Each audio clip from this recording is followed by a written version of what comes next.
Hey guys, welcome back to my new video. So today I think I'll just talk a few things about my Nissan Patrol. We're almost nearing 2 years. I bought the car back in October 2020 and we're already in August 2020, so the second year is going to be over soon. And I've done like 28,425 kilometers altogether in these 2 years. I think in the first year I just managed to do only like 5,000 kilometers, which was a little bit of a shame for this car because it was COVID and we were not able to go out, and basically we all use the car to commute to work. So I was working from home and there was no driving at all, and it was really a shame. And the funny part is, even though I did only the 5,000 kilometers in the first year, I did a service up to 20 to 30,000, 20,000 kilometers, I guess, in the first year itself. That was a bit strange, but they insisted that I do the service according to the number of months rather than the number of kilometers I did on my car. Which for me it was really strange, because I thought the car had to run. I'm not an automotive engineer, or I'm not a technical person in this field, so I wouldn't know. But from my basic knowledge, I'm just guessing that the car had to complete that much distance, or the engine had to be used up, to get that parts replaced or serviced. I don't know, probably you guys can give me some advice on this. Was I taken for a ride, or is it how it is done? Like, you just complete number of months and then you get the service done. Anyway, but the service was paid for. I had a package from the Nissan agency here, which is Al Rostamani. So probably that's why they insisted that I complete it according to their terms, because they didn't want to wait, and cause some issue for the car. Even though I told them that my car had been never used at all. I mean, hardly used. So during this span of 2 years, I did only 28,000 kilometers, which is quite a good thing if I want to sell this car off. The resale value will be pretty good considering the kilometers that I did on this car. I would get a good price, I guess, from the market. That's what I've seen. What happens in the second-hand market? Like, you have a car which is done pretty low kilometers and in mint condition without much paint jobs or repair works and agency repair. You get a pretty good decent amount of resale value, which is okay with me. I mean, I am not really planning to sell the car off. I'm just talking about it. I'm not, don't get me wrong. I don't have any idea of selling this car off unless they hike the petrol prices again, and I have to spend another 600 dirhams from my pocket every time I fill petrol. Now it's gone down a bit. I mean, much lesser, almost 60 fills per liter. So that is quite a breather for me. I mean, at least I feel like driving to the petrol station and not run away from there. Before it was like a nightmare. Like, I would just cry out loud when I scratch my credit card after I fill the petrol. And also recently I seen that my car is getting more mileage, after it completed certain kilometers. Like after it completed 25,000 kilometers, my car is getting more mileage.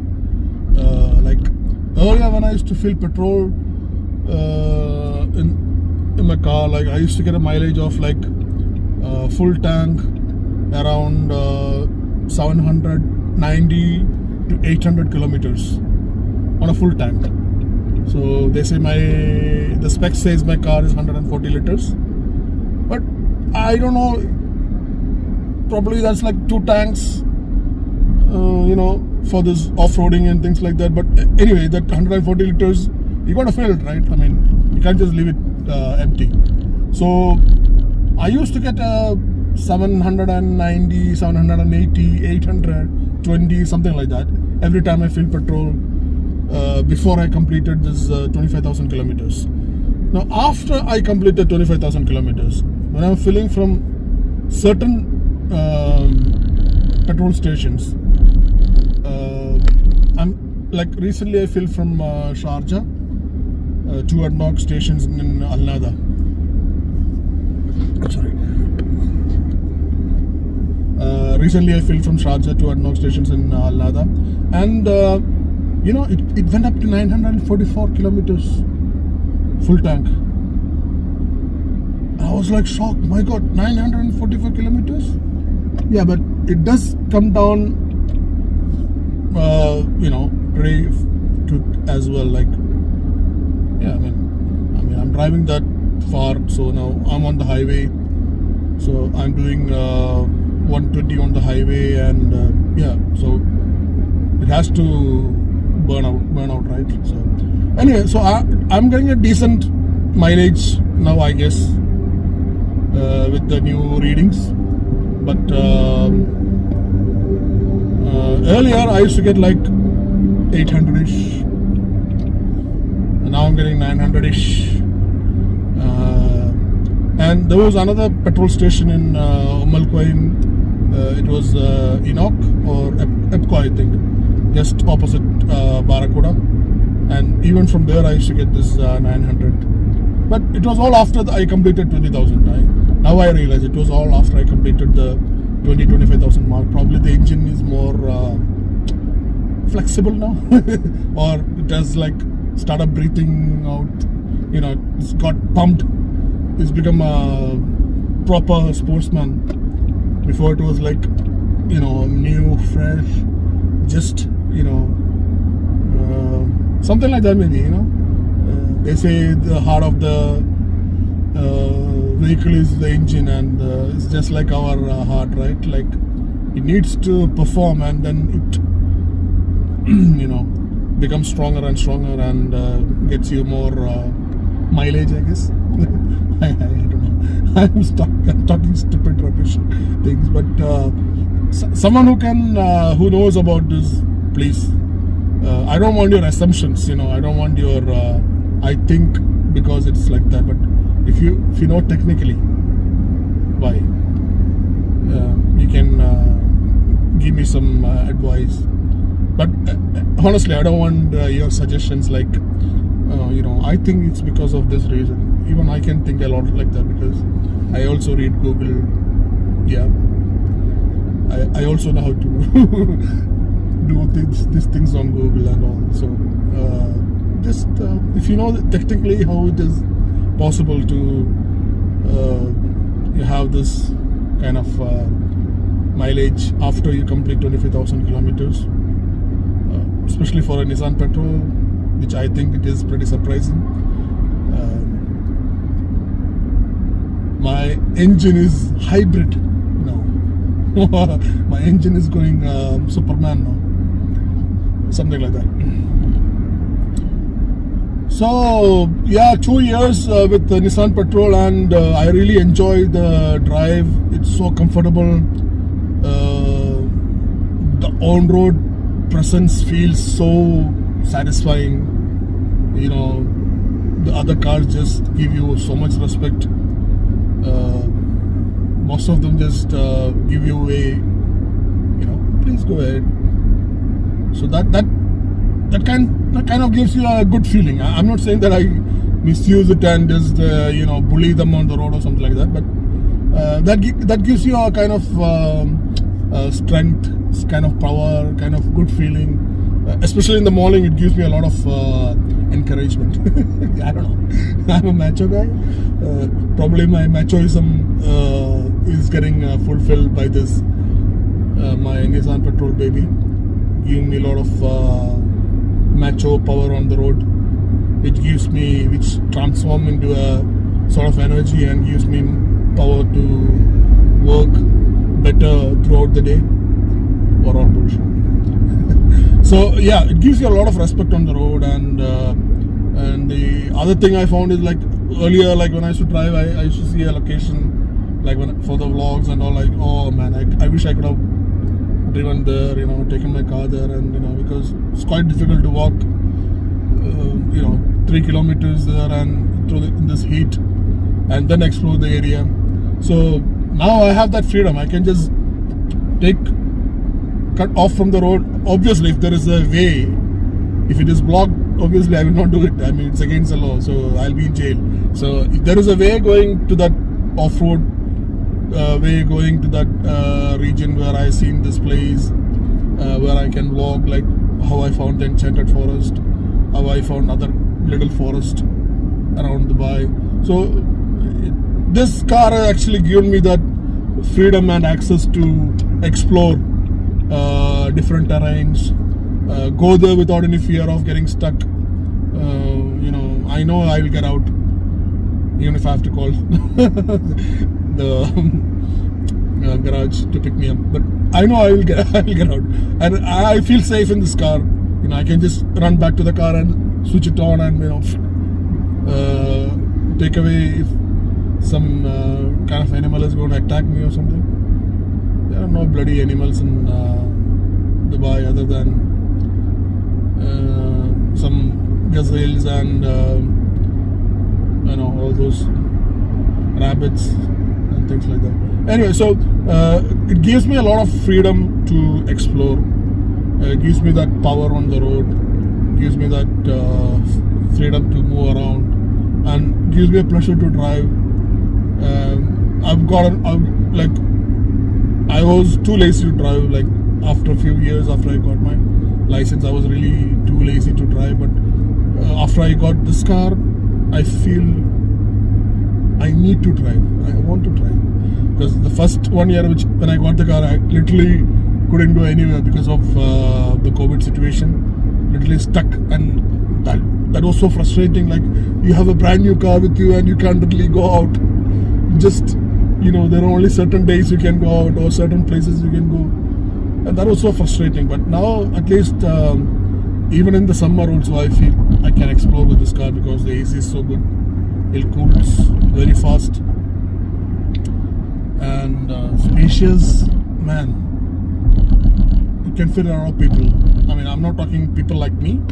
Yes, if it's people like me, you can fit the exact number of people that is mentioned in the books. But if it is people like my daughter or my wife, like, who are like slim, oh, no, I shouldn't call them slim now, they'll be so like, okay, anyway,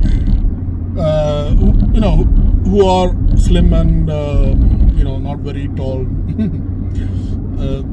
I can fit like 5 to 6 people in the back, like that, just in the second row.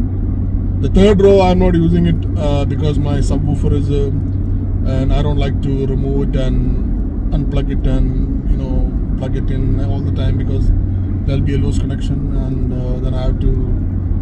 I don't like doing such things. It is so annoying, especially electronics.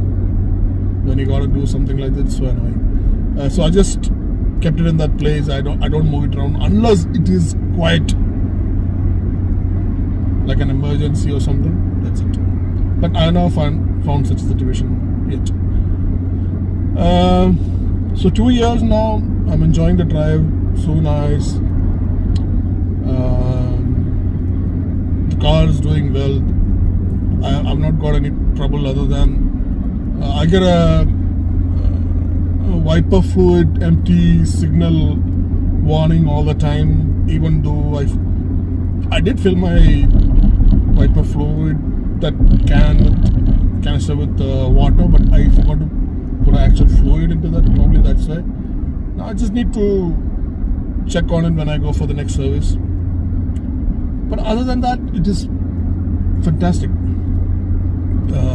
I don't have any issues at all, and I'm really happy with that mileage, that thing. Nowadays I just drive in 100, 120 because the petrol prices are so high, so I don't want to like race on the road and spend all my fuel on just racing. So I just stick to one lane,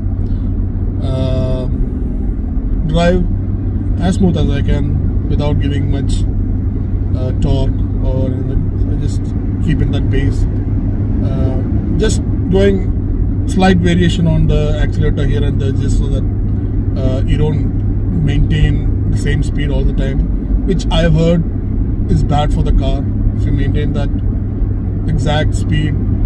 But then I wonder how the autopilot or the cruise control works. Probably for the previous models of cars, probably it was an issue to maintain the car in one speed for a long time. I've heard this from many mechanics. I don't know if it is really true or just a myth or a hype. But anyway, I do keep it in variation. So if I'm going 100, I take it to 105, then sometimes 110. So bring it back to 100. So just shifting so that there's the car knows that it is alive. This is not, you are now driving in 100 kilometers per hour. Stick to it. Don't change. No, you go wherever you want, baby. So it's like that. So that's how my life has been with Nissan Patrol. It's been a fantastic experience. I always wanted this car. I always loved Nissan Patrols, especially the Nissan Safaris. But I had to choose this for my convenience of family and the comfort of drive and everything. As I told before, I mean, I could have gone for a Nissan Safari. It was much cheaper. But again, this car is quite different, quite elegant, quite majestic and powerful, just like the Safari, and with all the luxuries that you can afford. So I feel this is the best choice that I made, this model. I didn't want to go for the platinum